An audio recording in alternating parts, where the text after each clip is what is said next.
Season 5 details that prove that Byler will be endgame. How obvious. After Will befriends Robin, they have this scene together where Will asks her how to know if someone wants to date you. How did you know that with Vicky, right? For one, she interrupts him by saying, make out. Then Will corrects her by saying, date.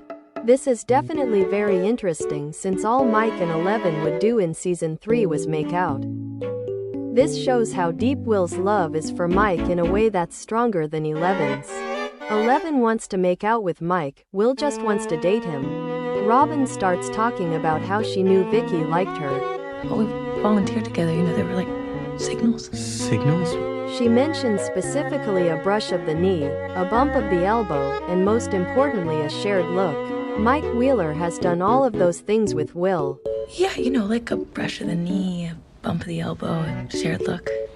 In fact, he was also the one initiating all those things too. Robin then says this. Just kind of accrued, like a snowball rolling down a hill until it was obvious. How obvious?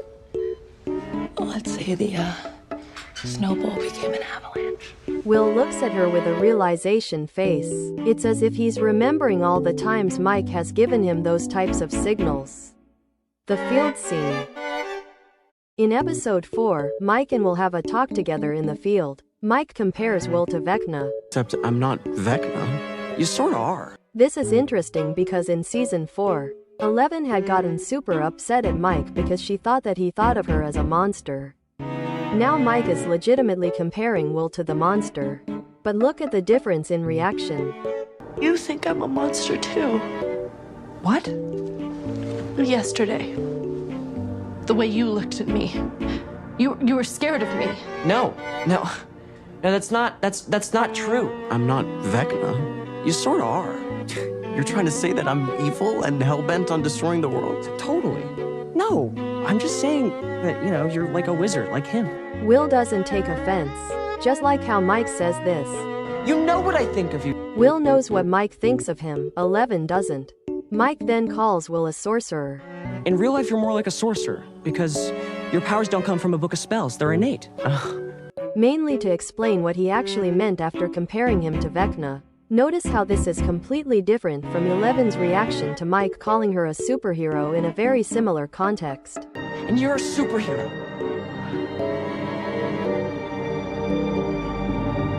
Not anymore.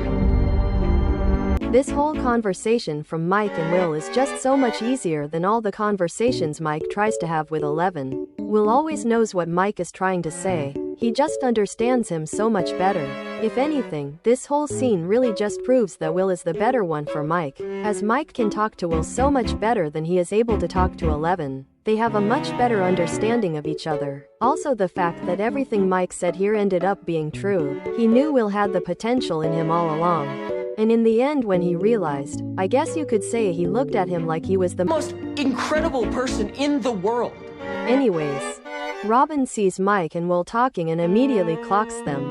It's interesting how she notices them during a moment where Mike is talking. She clocked both of them, not just Will. Will smiles widely at Mike, then playfully shoves him. Mike doesn't shove him back, he just smiles a little awkwardly and walks away. I don't think of this as a rejection. Especially since it was already confirmed that Mike had no idea that Will was flirting with him. First of all, notice how this scene is completely in Will's point of view. For example, every time Mike talks it shows Will, but every time Will talks it shows only him, not Mike. Even when Will pushes him it only shows him right after the push. And when he walks away it only shows his body. We're only left to wonder what Mike's expressions were. It's all up for interpretation. But the real question is, why would they make such an effort to hide Mike's expression and point of view if there was really nothing to hide? That's very suspicious. Everything Mike is feeling here is only in subtext, and it also makes a lot of sense for him to not push him back. Obviously, if Mike is in love with Will, he's definitely not on the same level of acceptance as him. I think the push represents acceptance.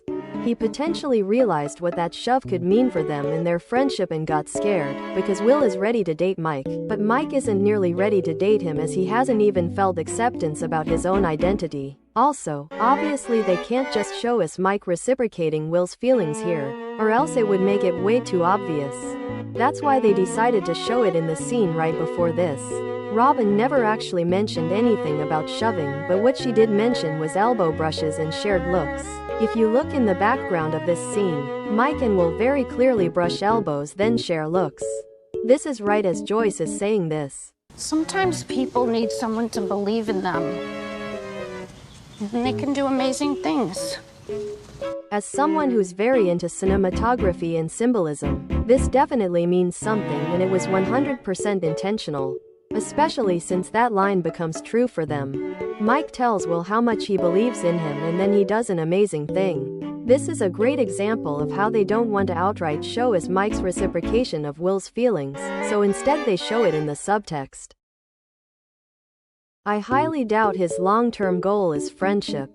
In this scene where the characters are talking about Vecna, Nancy mentions how he was trying to befriend Holly before taking her. Mike says this. Now, why he went to all that trouble, we don't know, but I highly doubt his long-term goal is friendship. He highly doubts his long-term goal is friendship. Right after he says this, you can see him turning his eyes to Will.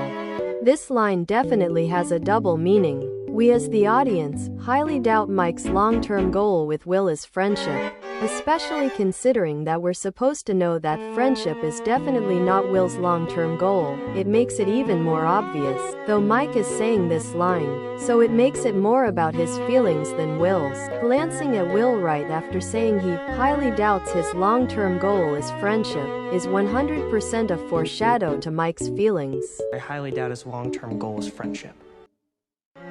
The pipe scene.